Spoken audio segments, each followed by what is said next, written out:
the topic we are looking at is essentially sustainable peace in northern Nigeria. This is in light of the conflicts, and I use the word S because we're dealing with a multiplicity of issues. We've got Boko Haram, we've got ISWAP issues, we've got pastoralists and herders in the north central.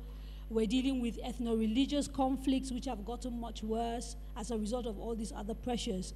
And so to ensure that we are not, having a superficial conversation, what I thought I'd do is something slightly different than what happens from other panels. I've asked a general who sort of has spent a lot of his career, but also post-military career, dealing with conflict and strategy and peace and development, to give us a little overview of the complex nature of conflict within northern Nigeria as a way of sort of setting the ground for the conversation that we're going to have. He will be very quick, he'll be very short, and then we will dive into the conversation. Thank you, General, for agreeing to do this. Thank you very much, Kadaria. My only concern is that the two panelists may not see what you're saying, and myself too. So temporarily, we're going to come down the stage while you do this presentation, and when you finish, we will join you, if that's okay. Thank you.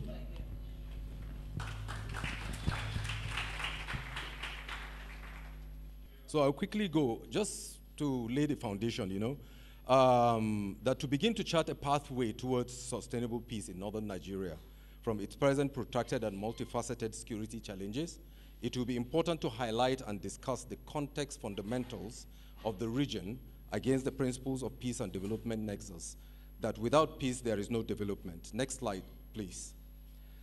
It's important, are we good, IT? It is important to understand the geography, and geography is not only about the landscape, but in fact the content within the landscape. That northern Nigeria covers 660,000 square kilometers of Nigeria's about 900,000 square landmass, has the most of Nigerian land border with the Republic of Benin, Niger, Chad, and Cameroon, and has the 19 states and the federal capital. It is home of over 200 of the 360 ethnic language groups and the two major religions and traditional worshippers. Next slide, please. Indeed, it is the reason why the great Sardauna, who is always the mythical leader of northern Nigeria, has said that here in northern Nigeria, we have the people of many different races, tribes, and religions who are knit together to common history, common interests, and common ideas. The things that unite us are stronger than the things that divide us. This is really very important as the conversation goes on. Next slide, please. That the area is covered by 3 geographical regions of the Sahelian, semi-savanna, savanna, and light forests, and bears the most areas of Niger and Benue rivers within Nigeria, and as well as the Lake Chad basin. It is the region in ancient history covered by the Sokoto Caliphates and the Kanem-Borno empires of Sheikh Uthman Danfodio and Mai Idris Aloma. Next slide, please. I just thought it is very, very important fundamentally to speak about some critical things that had happened in the history which affected development in northern Nigeria. The 1974-75 drought, the Quila birds and locusts invasion of 1978 to 1980. There was severe flood subsequently. Then there was the Ringer pest scourge of 1980 and 1983 and 1984. Over 1 million cattle were lost. The Fulanis amongst us and those who are herders understand this. And then, of course, there are the avian flu in 2006, for which huge farms of birds were mowed down by the military as a national policy. And this has affected the flourishing Nigerian rural economy, which was the bedrock of peace in northern Nigeria. Over the past 50 years, next slide, please. Are we in the slide with over 30 years of protracted security challenges of northern Nigeria? There has been the issue of climate change, which has visited the drought, floods, and desertification and disease and pandemics, an epidemic that I have spoken about. Rural population, there was the rural-urban migration. illiteracy, poverty, low industrialization. I remember in my childhood how flourishing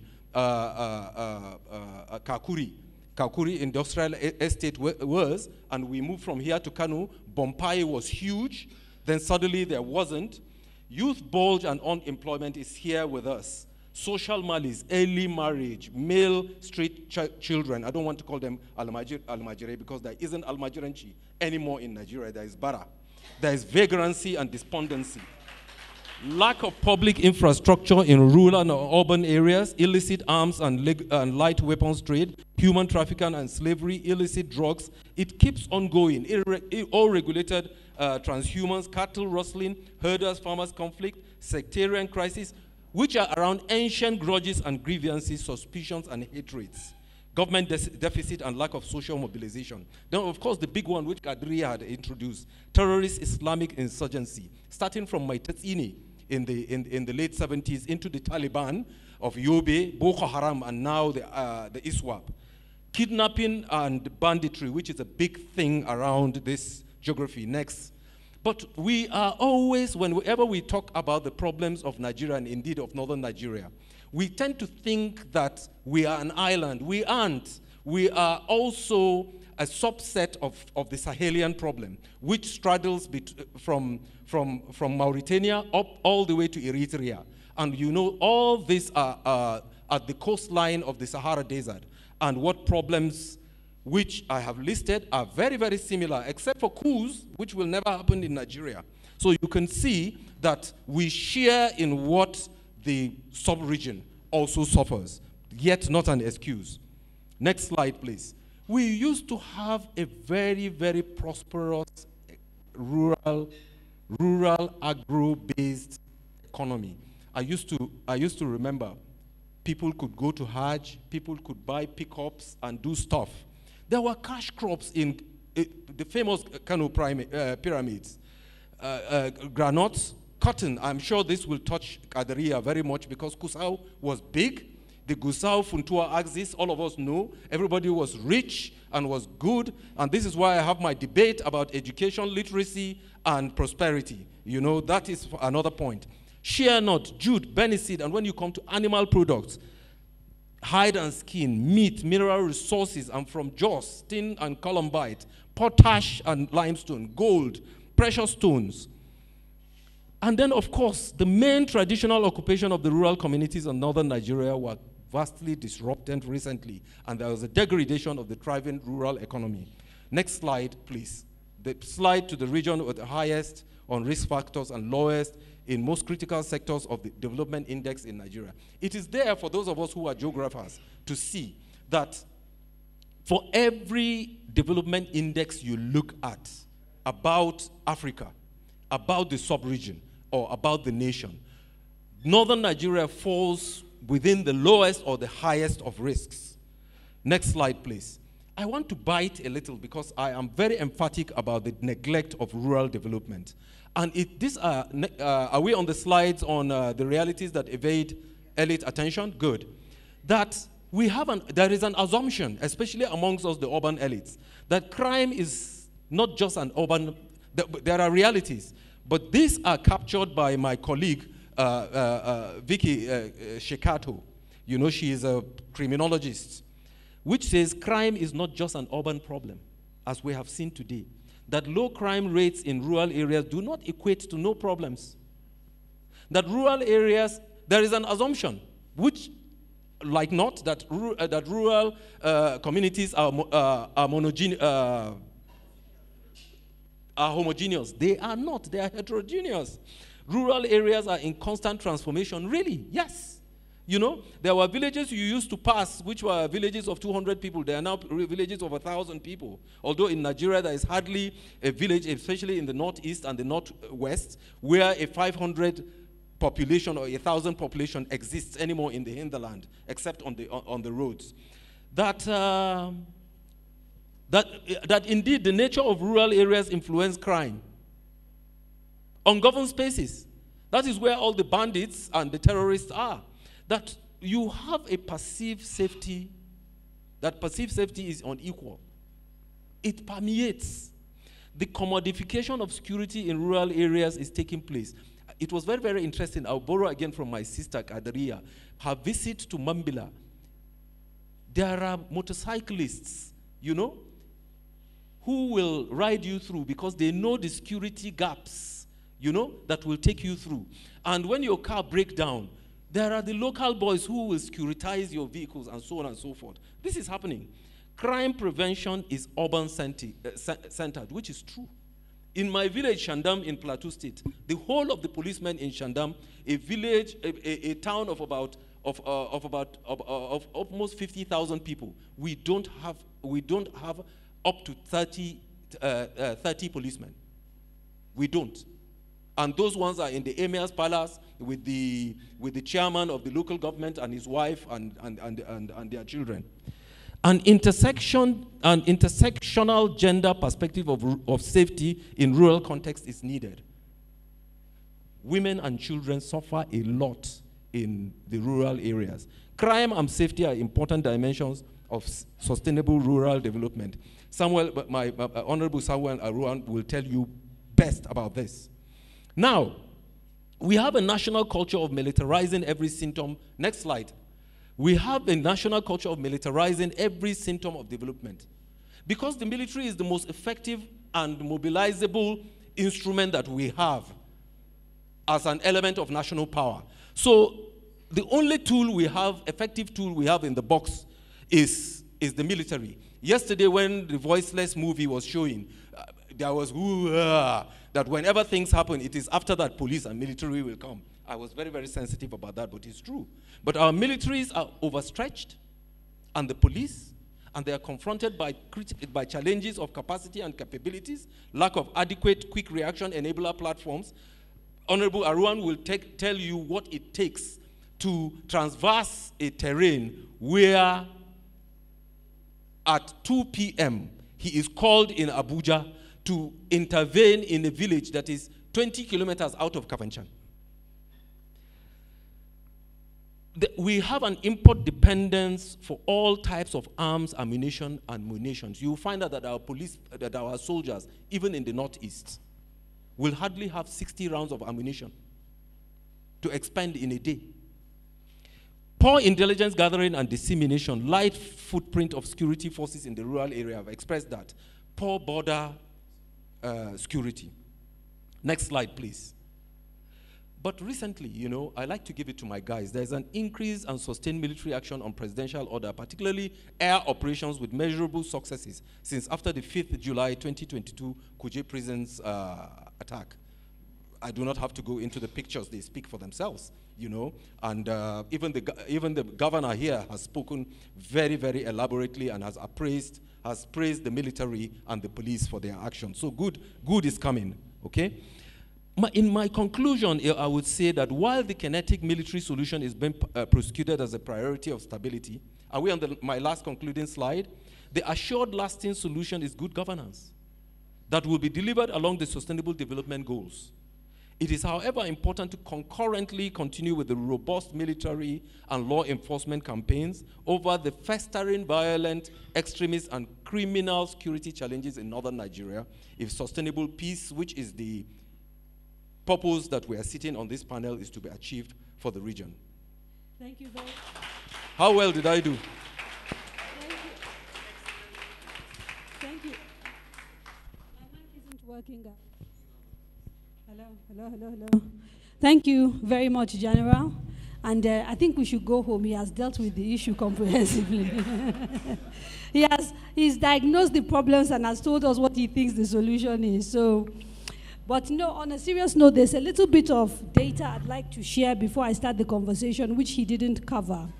A report by CDD that came out not too long ago says that in the last 10 years, between 2011 and 2021, so we don't have statistics for 2022, 60,000 people have been killed through the various conflicts that are going on in northern Nigeria.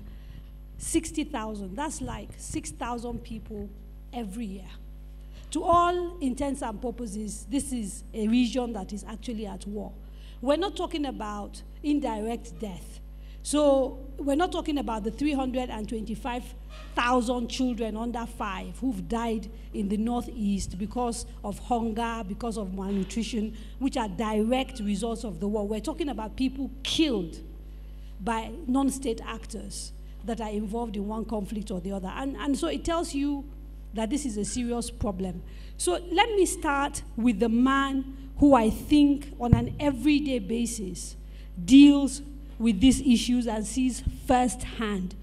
Can you give us a sense of, we've set the stage, we've seen what the problem is, what causes it, but can you give us a sense of just how serious the situation is in Kaduna and the rest of the Northwest when it comes to the conflicts that we're facing? And if you can, help us delineate the different conflicts that have now come together and giving us what we're seeing today. Okay, thank you very much.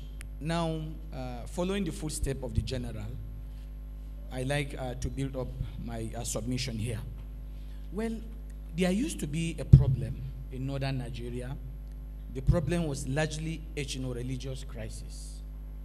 And this challenge is related to competition over land, issue of indigenship and settlership.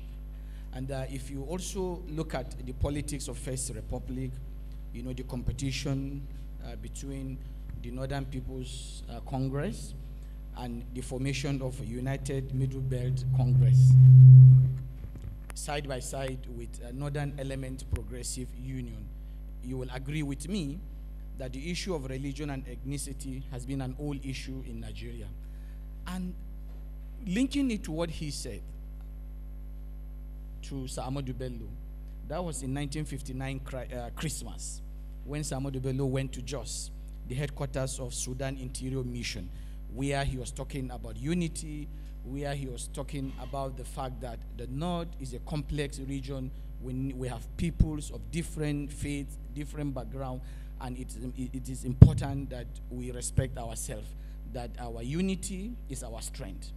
Now, within that period, at around 1979, with the Iranian Revolution, you know, we begin to have problem until 1981, when we have the Kaswan Magani religious crisis. That was the beginning of the problem. So the North was battling with these issues.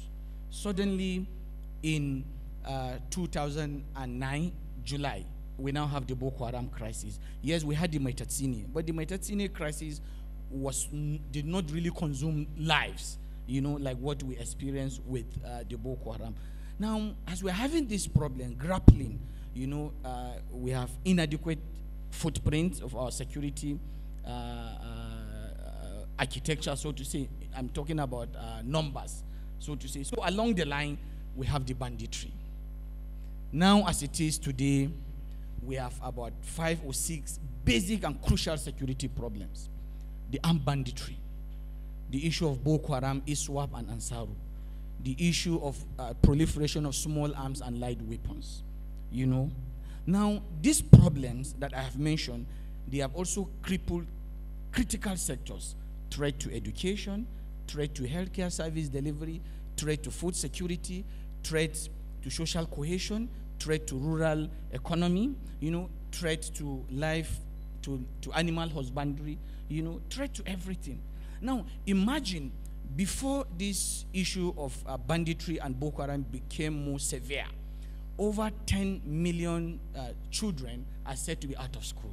That is without these problems. And today, you can see that the numbers have jumped. You can also 20 million. The last numbers from UNICEF. Now, you also have to look at the maternal and infant mortality rates, you know. So we now have a big problems in our hands.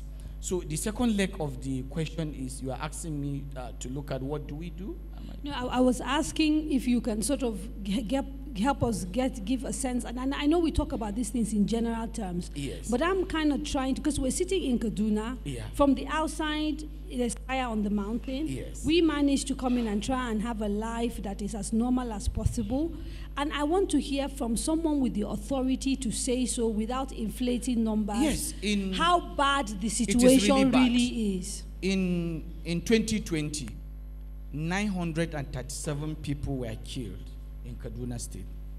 937 were killed. 1,192 people were kidnapped in 2020. In 2021, 1,132 people were killed in the state. That is last year. And 3,348 people were kidnapped. And Kaduna doesn't represent the peak of the problem in the northwest. Yes. I know my state in Zamfara Yes. going through The worse. problem in Zamfara, Katsina, triples what's happening in Kaduna. But because they are not coming out with figures. I'll give you an example. Last year, as of April last year, Katsina State released a figure of about 17,000 orphans and widows as a result of banditry. And you also have to look at the fact that this problem has further deepened or escalated the ethno-religious tension in the north. Why do I say so? Now, you begin to have people that are manipulating banditry with religion. That is why you have a case when a certain community comes under bandit attack. Any Fulani that is seen on site is taken down. And no matter what you do, there are other people who are also linking this banditry to religion and ethnicity. But with authority, I can tell you that about 75% of the victims of banditry in Kaduna State are Fulani. And you should also look at this. When you are talking about life expectancy in Nigeria, people always believe that life expectancy is actually in southern Nigeria. It is not correct. Life expectancy is in northern Nigeria. It's with the Fulani community, but not Fulani like Kadaria. We are talking about the nomad Fulani. Why do I say so? It is in that community that you can find 4 generations who are alive and standing. The man that is between 65 and 70 has children who are between 45 and 50. Those who are between 45 and 50, they have children who are between 20 and 25. Now, those who are between 20 and 25 have children who are between 0 to 5. And mind you again, the least divorce in Nigeria is with the Fulani community. Okay, I don't want us to digress. I'm not digressing. I'm trying to give a background so that we understand the problem, that we are dealing with. The media. I'm a journalist, and I've practiced journalism. And I want to come and talk about other stakeholders and how they feed into this. But I'd like to, before we sort of move away from impact, bring in someone who has now spent a number of years doing some amazing reporting on how conflict is actually affecting families. Hauwa's work has sort of humanized the victims of violence. And so, Hauwa, tell us, based on sort of the work you've done over the last few years, what are the major things that strike you about the impact of conflict on people, if you could sort of summarize what you know? Okay. Thank you so much for having me on this panel. So the most basic thing that I have noticed is that marriages are being torn apart by the insurgency. I don't see this being talked about a lot in the news or when reportage about insurgency or terrorism is being done, because we feel like these displaced persons have bigger problems like what to eat, when to eat, how to fend for themselves. But things that are as central and as seemingly basic as marriages are being torn apart. There are cases in IDP camps in Adamawa, for example, where a husband would not be allowed to go into the IDP camp where his wife and children are. And so you find that they have prolonged periods of time, weeks and even sometimes months, where they are not seeing each other. They are in the same state, they are in the same community, but they are not able to see each other. Now, there is also the problem of the fact that a lot of displaced people, a lot of displaced men in places like Borno State have been arbitrarily detained for up to 7 years without trial on allegations of being members of the Boko Haram.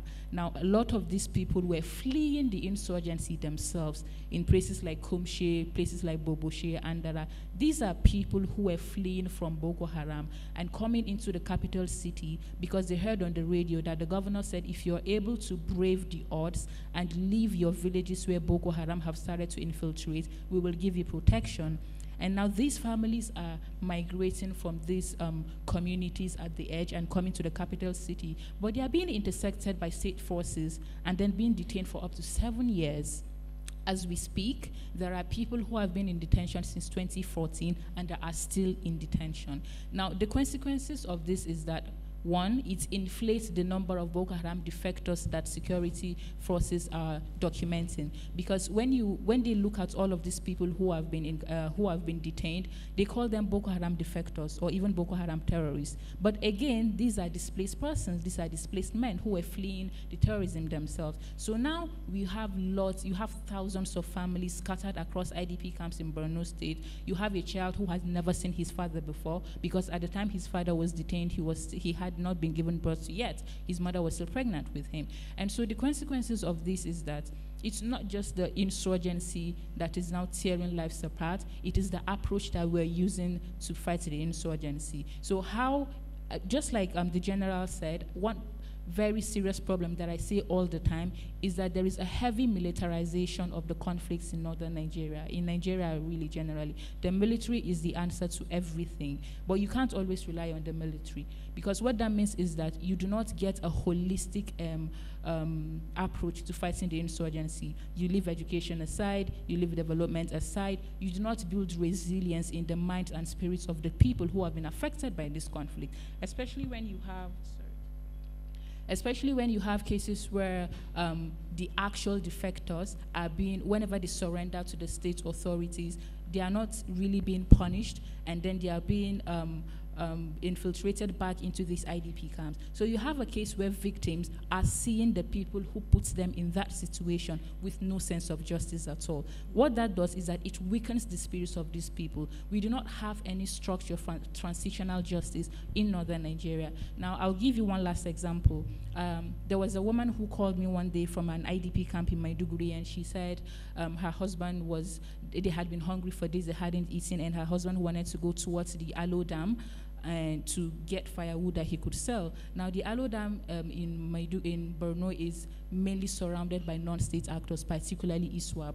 And yet, you find IDPs still going there just so they can get firewood to sell and then they can have food to eat. But they know that it's dangerous, right?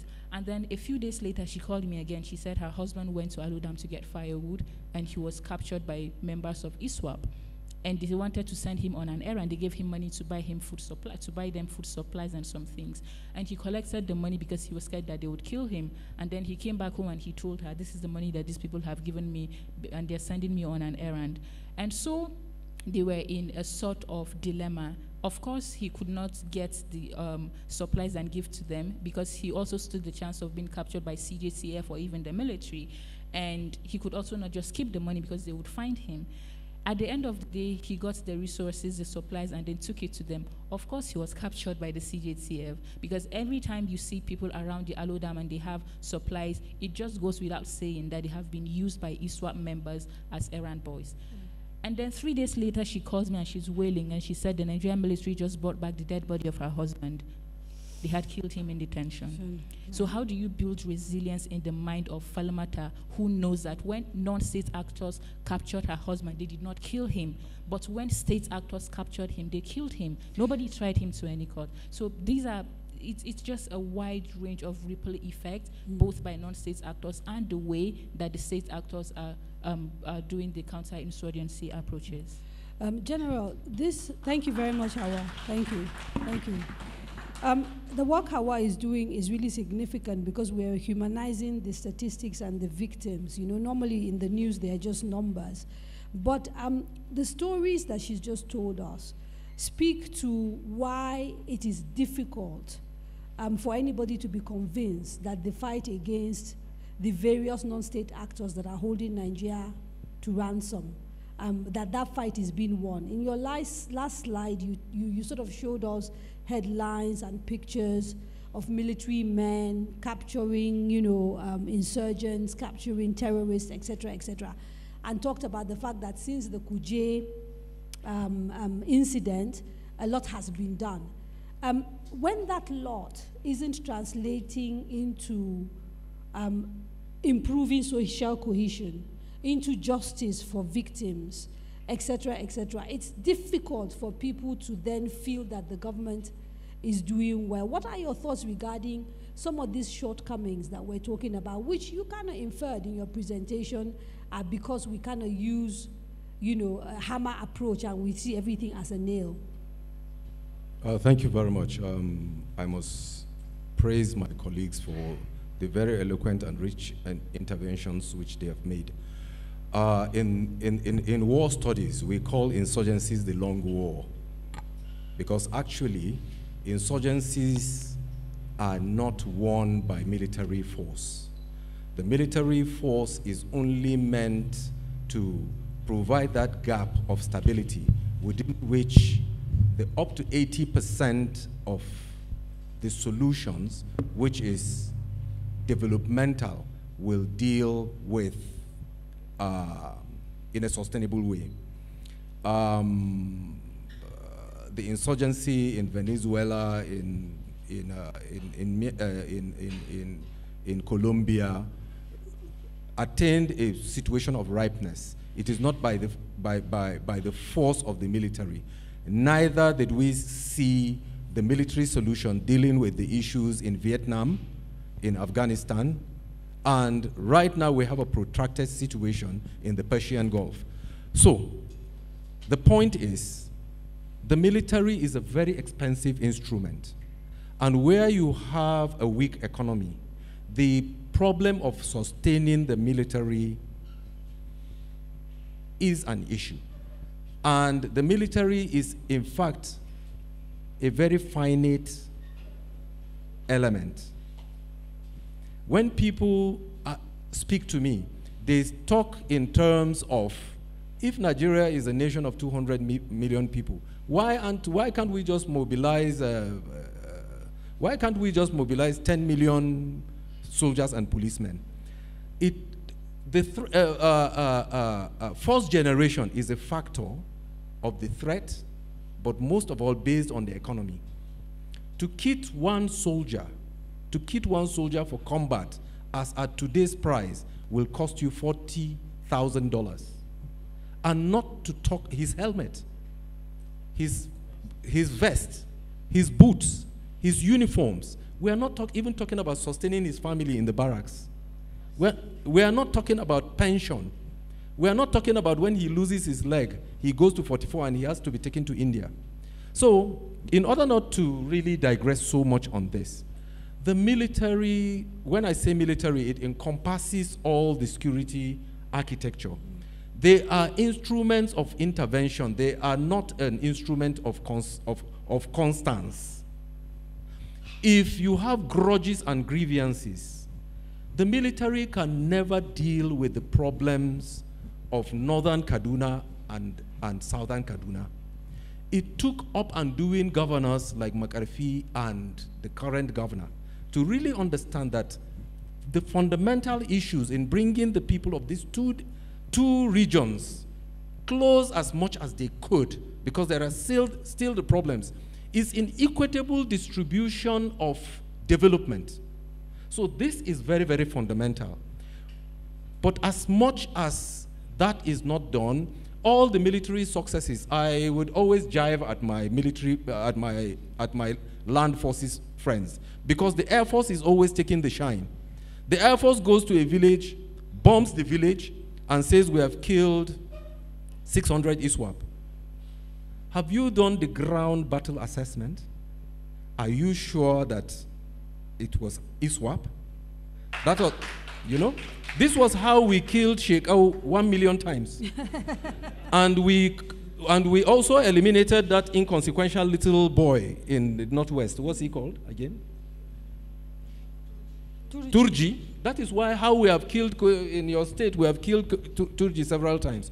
So bottom line is, like I said, we need development. There's hardly a state in northern Nigeria, very few states in northern Nigeria have ministries of rural development. Okay, before we sort of go into that, and I'll come back to you, then we'll open it up soon because we're running out of time. Honorable Commissioner, he's made a very eloquent case for why military intervention on its own doesn't provide a lasting solution. And yet, even in your sort of opening answer, and when we were chatting before we started, you'd said to me that you clearly thought we didn't have enough numbers when it comes to the military, given the sheer size of the North, the multiplicity of the conflicts we're dealing with, how far away help is from places. So there are two questions I need you to answer before I sort of go to Hauwa, wrap it up, and then open it to the audience. I want people involved. The first is, do you still believe we need to increase the number of, military interventions and then recruit more people? But also, there is a big conversation about whether the center should continue to take charge of security. I think Kaduna State is one of the few states in the country that actually has a Ministry of Internal Security. But you're still having to work with people from the center. So I want, your comments on these two things. Okay. Well, I believe we still need numbers. For instance, in the whole of Kaduna State, we have less than 11,000 policemen. And Kaduna is 46,000 square kilometers state when you look at the length and breadth of the state. So we need numbers. And people have this impression that ordinarily there shouldn't be problem of military in Kaduna because we have so many military formations. But what people don't know is this. Most of what we have in Kaduna State are not fighting formations. What we have are military institutions or schools. For instance, you look at the Depot Nigerian Army. Depot is a place where you train recruits, non-commissioned personnel into the army. You look at the Nigerian Air Force School, where the Air Force train their regiment, the Armed Forces Command and Staff College. And it may interest you to know that the 4th Demonstration Battalion, that's supposed to be a demo battalion, now we have conscripted them into internal security. So I believe that we still need to scale up our numbers, because if United States with about 300 million population will have active 1.4 military footprint with about 750,000 reserve, there is nothing wrong for Nigeria with over 200 but most million. of their army are fighting outside and destroying other countries. Yes, but then they are armed forces of the United States. You can't have a police. If you look at the ratio of the United Nations, is 1 policeman to 450 citizens or people. But here in Nigeria, the ratio is around 1 to about 1,500. So with 350,000 policemen in Nigeria, if you divide them by 37 entities, 36 states plus Abuja, we have about 9,000 policemen. So we really, state. Yes, per state. So we really need to increase the numbers. The whole of Beningwari is twice bigger than Lagos. The same size with Abia. But I can tell you, even though I don't want anybody to quote me, anywhere, but this is just a conversation that is within here. We are streaming live. Oh, they are streaming live? Yes. Then I will reserve what I will say. So if you look at the numbers does not commensurate with, the demand. Kagara in Niger State, the day bandit attacked the school in Kagara, there were 18 policemen. In the whole of Kagara. In the whole of the town. And the policemen will also shift. 4 are on duty, 4 are relaxing somewhere. There was a day I went to Kagoro. In the entire Kagoro, we have only 4 policemen. And 2 were in the police post, and 2 were not there. So if you have a threat in Kagoro, what will happen? If you also look at the entire building, so increase numbers, but we need to increase numbers. Do you need to bring policing and security also closer? Are you one of those who believe that we should decentralize our security I believe in state police. Okay. I believe in the principle or operations of state police. There is no justification for people to be saying that when you have a state police, chief executives of state, will use the police in order to hunt up on it. No, let's experiment it first. Because in Kaduna, for instance, like I keep on saying, yes, we have troops, thunder strike, forest sanity, safe haven here and there, but the numbers are not there.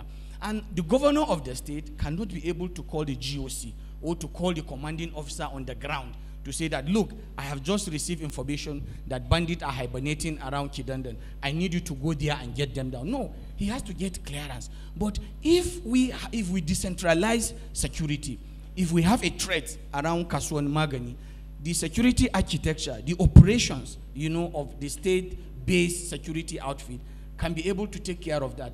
The same thing is applied in other parts of the world. Like the US, you have the federal police, you have the state police, you have the county police, you also have private police. There's nothing wrong. The issue that state executives will abuse the process, we've not gotten there. Okay, when we get there, we can be able to address that problem. But I believe that we really need to decentralize our security architecture. By the time you have Air Force, operation order will have to come from Abuja. The army want to react. Operation order will have to come to Abuja. The police commissioner, there is a problem. He will tell you that he needs to hear from the IG. By then, we have lost lives. So we really need to decentralize police and other military institutions. Thank you very much. Thank you, Honorable Commissioner. Hauwa, I want you to sort of speak to the developmental issues of sort of the failure of governance. And I think you kind of spoke to some of it when you started earlier. So again, a decentralized police, increased numbers, that sort of thing, but there is an underlying failure, like, General had sort of inferred in education, and I think you see firsthand what the impact of that has been. Based on sort of the work you've done and sort of working with other developmental partners, because I know the work you do includes working with UN and all of that, what are the sort of government-led initiatives that are sort of supposed to be taking place side by side with these military interventions that you are not seeing and which you think we should see? Okay, when the general made his presentation, he talked about the need for non-kinetic approaches towards fighting the insurgents, and I completely agree. I agree that kinetic approaches cannot be used. By the way, I've never heard the word kinetic discussed anywhere apart from outside in Nigeria. Oh, wow. So the way people talk about kinetic, yeah. I heard it for the first time. It means military, right? Yes. Okay. Yes. So for the non-kinetic approach that Nigeria is using right now, it's codenamed the Operation Safe Corridor. It's the de-radicalization program for Boko Haram or ISWAP defectors.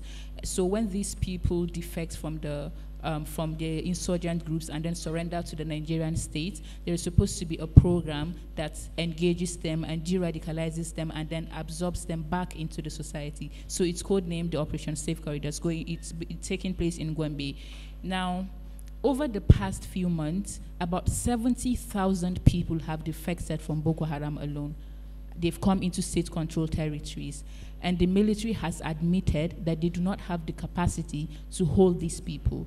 I have spoken with people who have passed through the Operation Safe Corridor, and I really don't know what they're doing there. They say it's de-radicalization, but I don't see what they're doing there. These people complain about even feeding, things as basic as feeding. And then there is the fact that the program does not have space for women. We seem to think that fundamentally women are always victims. And yes, women are victims most of the time. But women can be perpetrators too. I've spoken with women who have been active members of Boko Haram and ISWAP. I have spoken with women who were so deeply radicalized and believed in these ideological notions. And when they surrendered to state authorities, they were just deposited into IDP camps. So that we do not have a structure that is capable of engaging these women the way that these men are being engaged before absorbing them back into the society. And this is very dangerous because women have been active recruiters for these groups. Because they are seen as harmless, they are able to infiltrate the community and then help the insurgent groups to recruit members of the community silently.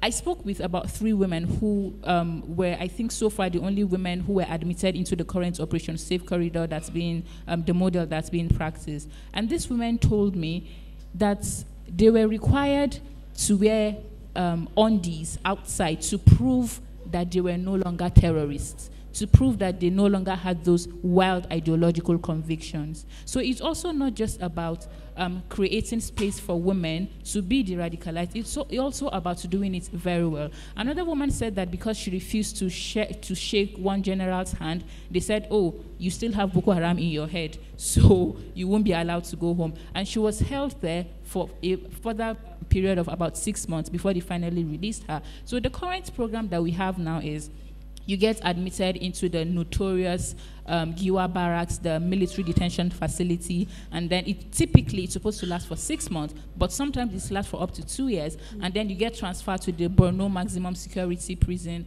for another, say, 5 years, and then you get transferred to the Operation Safe Corridor in Malam City in Gombe State. But it's not working because there are institutional gaps. It's not working, but you also talked about the lack of justice, where you essentially see people who are perpetrators of terrorism against other people now rubbing shoulders with them. In Rwanda, for example, the way they dealt with the aftermath of the civil war was to set up special courts known as Gagata, where basically people, Gashasha, sorry, I couldn't pronounce it well, where basically people were tried within sort of the local areas, and that helped them sort of have some sort of closure, sense of justice, because justice was done. Exactly. As far as you know, are there any conversations around getting justice for people in this way, or that is not happening? That is not happening because it is also very difficult under the Terrorism Act that we have now to actually try terrorists and find them guilty because of the process involved in gathering evidence, prosecuting them, and proving that they are actually terrorists. So you'd find cases that even in the few cases where terrorists are being tried in court, they are being found not guilty because of a lack of a holistic gathering of evidence against them, because it's difficult to say, oh, you've perpetrated acts of terrorism when the person is pleading not guilty, and it's not like you have like really tangible evidence against them. So it also speaks to the Terrorism Act that we have, the processes that we have for trying people who have been accused of terrorism, and then even the way that we're able to separate people who have been defectors. So people who are surrendering to state forces, a lot of them are abductees that were abducted by Boko Haram and now escaped or found a way to leave the terror group. So even these people are now being admitted into the Operation Safe Corridor because they think that they are terrorists. Okay, and General, the final word to you before I open it up to the audience. Without meaning to, we've unwittingly sort of focused on the conflict that is driven by sort of ISWAP, Boko Haram, a little bit of what's going on in Kaduna with the underlying. We haven't even started talking about what is happening in north-central Nigeria with the pastoralists and the farmer conflict. And all of what I'm hearing isn't making me hopeful at all that, first of all, we even have a handle on the problem. And if you don't have a handle on the problem, then the issue of sustainable peace sort of goes out the window. Give me a sort of a summation of what you think the issues are, giving everything that we've discussed and the identified problems, and then we can open it up to questions and see how we go from there. Thank you, Kadaria. Let me see if I can quickly do this. When we say kinetic operations, it follows that kinetic is heat, and it is by force of the gun. So that is where the terminology kinetic action comes from. My last slide showed the sustainable development goals. The lasting solutions are within those 17 pillars, of which can you put them up, please? Of which transitional justice. My last slide, please, with Kofi Annan and the sustainable development goals. So unless we are able to achieve this, we will remember that we slid into the sustainable goals without even attaining 3 pillars of the Millennium Development Goals. So development goals are driven by our Western funders, and they are so monitored. And there is a huge deficit. There is a huge lack in the critical public service sector of various developing nations. And we think in our assumption to forget that the public service doesn't matter. But that's the engine room through which political policies are mechanized to democratic goods. So unless we are able to deal with that. But it isn't the problem, General, if Yes. we're being totally honest, Yes. that the sort of incompetence and corruption Yes. that you find both among elective government officers but also civil servants and all of that almost makes it impossible for us to hope that you can actually have institutions that can drive these things? I will not answer your question directly because though it opens an opportunity. Whenever we talk about policing and we tend to say we are under-policed, Nigeria is adequately policed. By number, go and do the math. If 444, one policeman is to 444 citizens, quickly take your calculator and do the calculation. You will arrive at about 600 and something. Our problem is misallocation of the policing resource. For us, the elites, those sitting in this hall and those of us outside, whenever you have one policeman allocated to you, you have deprived 445 fellow citizens of policing. We need to conscientize ourselves to that. There is no nation in the world, including the United States of America, that is policed. If you have one policeman standing behind you, you represent 446 citizens. There is the argument that political power is a representation of the people. And, sorry, quickly. Let's wrap up, yeah. And these police lack force multipliers. When I see our policemen, I pity them. You see a policeman with a stick. Poor training and professionalism. There is so much elitism in the police, in our security forces. They prefer urban deployments than to go to the rural areas. I had a relation that I sent to immigration when I had the privilege. She was in immigration training school in Kano. By the 4th month, she called me. Uncle, I said, yes. They have started foreign posting. You twat. Forgive my language. And we forgive us for that language. And to be fair to them, there is total lack of motivation. Okay, my time. Look at the clock, please. I have to open It's another conversation. Thank you very much. You want to respond quickly, and then we'll open it. Okay, quickly. Because look at the clock. All right. Yeah. Well, and I want to take questions. I would have loved to say so much about some of the issues that Hauwa talked about. Presently, we have a network with Borno, Yobe, and Adamawa states. And this network has to do with trying to locate Boko Haram and Saru, and also ISWAP, who are relocating to Kaduna State. And even though I have some reservations or limitations, I won't say much, but what I would want Hauwa to know is this. Many of the people that are arrested, through the lawful interception, they are linked to Boko Haram, whether they are providing logistics for them, whether they are being primed to relocate to other parts of the country. That is why they are being arrested. It's just that there is no effective mechanism on ground that will really explain, that will make it public, purpose for which they are arrested. But I want you to know that there are reasons, for some arrest. I have been to Bama, and I do remember when most of ex-repentant Boko Haram in court were taken back to Bama. I was there. One of the local chiefs pointed so many of them and said, you can't come back here by virtue of atrocities that are linked to your person. I also agreed that there are a lot of flaws. If you look at de-radicalization, it is not a military function. All over. It is a function of prisons. It is a function of correctional facilities. Okay. And as we speak at the moment, Yes.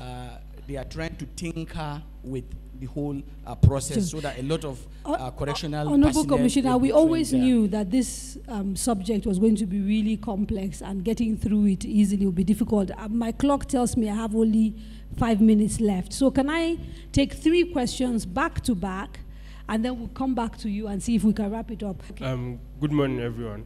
I wanted to ask the members of the panel, you did not talk about the light arms proliferation from the Sahel, Mali, Libya, down to Maiduguri, Borno, to the central of the country. Thank you. He wants a little bit more information on that. Okay, let's go right to the back. There's a lady there in a black scarf with glasses, yes. Thank you. Good morning. Sorry, I wanted to ask if you think the reason why the Sustainable Development Goals are not working for us is because we haven't learned to contextualize it to fit our own needs. Because each community has different needs and different needs. So do you think the reason is because we haven't learned to personalize them to fit us? We are just kind of like copy and paste. Thank you. Thank you very much. And let me see who. I'm going to be a little bit selfish. The lady in glasses and the black.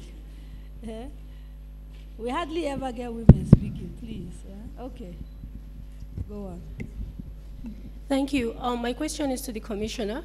If, like you said, the solution or one of the solutions is decentralizing the security forces, why hasn't that been implemented, or why is that not being worked upon?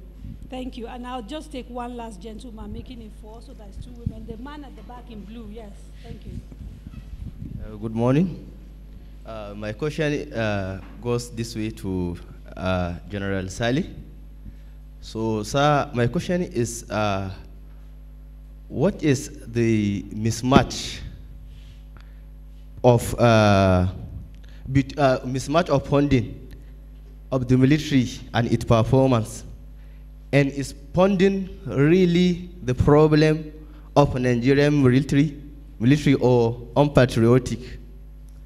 So these are my 2 questions. Thank you, sir. Okay, and if you guys are watching the clock, you guys have a minute each, no more than that, to respond. Do we start, Hauwa? Do you want to respond to some of them? Yes, I think someone talked about the arms proliferation. Yes, I think the problem, or how that has escalated to where it is now, it's the same way that many problems in Nigeria have escalated to where they are now. When a lot of these seemingly petty bandit groups started to spring up in the northwest, in the north central, it was very often discarded. But then it also coincided around the time that Libya fell, and so there was this, arms smuggling and all of that. So when people or bandit groups were able to smuggle these arms into the country because of the border issues, state authorities were not really paying attention because we were focused on the insurgency that was happening in the northeast, which admittedly was a very big problem at the time. And so it's mostly a case of relevant authorities being overwhelmed and not being able to distribute their attention to all of the places that mattered. And so for a very long time, the arms smuggling route went unchecked. There wasn't very much attention being paid to it. Okay. Commissioner, if state policing is the answer, why haven't we seen it? Well, it's a constitutional issue, and the constitution has to be amended. And the argument for state police is obvious because the numbers are very little. So here in Kaduna, Katsina, and other states in the northwest, we've started experimenting some state security outfit in order to complement the federal security agencies that are operating in the state. It is a clearly constitutional issue. We have no power over that. General? Okay. Arms proliferation. I like this political argument about arms coming from Libya and all over the place. But let us not forget that most of the arms that are used to fight, most of them, up by research, up to 72%, are coming from our local armories, from booty, from lack of securitization of our ammunitions and munitions. Millennium Development Goal, domestication, even when you domesticate it, who funds it? Who funds it? Up to 60% of the funding comes from UNDP and so on and so forth. So who pays the piper dictates the tone. Mismatch of funding and performance. You can hardly speak about this, for God's sake. One Kwailong drone from China, which is about the cheapest you can get, is $30 million. Okay? So know this. It is not about patriotism. My first cadets, 39th regular course, 3 sets of my cadets are major generals today. Okay? I have lost personally cadets that I have known, officers. I have lost up to 20 officers that I know. If you go to Maiduguri, they are there. If you go to Zamfara, they are there. Don't talk to me about the lack of patriotism of our defense and security forces. Okay. My kids are dying every day. If you don't know it, don't talk about lack of patriotism. Devolution of policing. I have been big since I was as young as a captain some years back, that we must devolve. If we have state assemblies who are going to enact laws, you need the local people. You can't go and bring somebody from Calabar to go and police herdsmen in Sokoto or Zampara. Okay? And that better know that 75% of policing is provided by non-state armed groups in Nigeria. This is clearly researched. Thank you. Thank you very much. Please, a round of applause for my panel. I'm going to be a little bit provocative. I want a yes or no answer from you guys. Do you believe that the failure to deal adequately with our security challenges in the North is a failure of the political and governing class? Yes or no? Yes. Yes.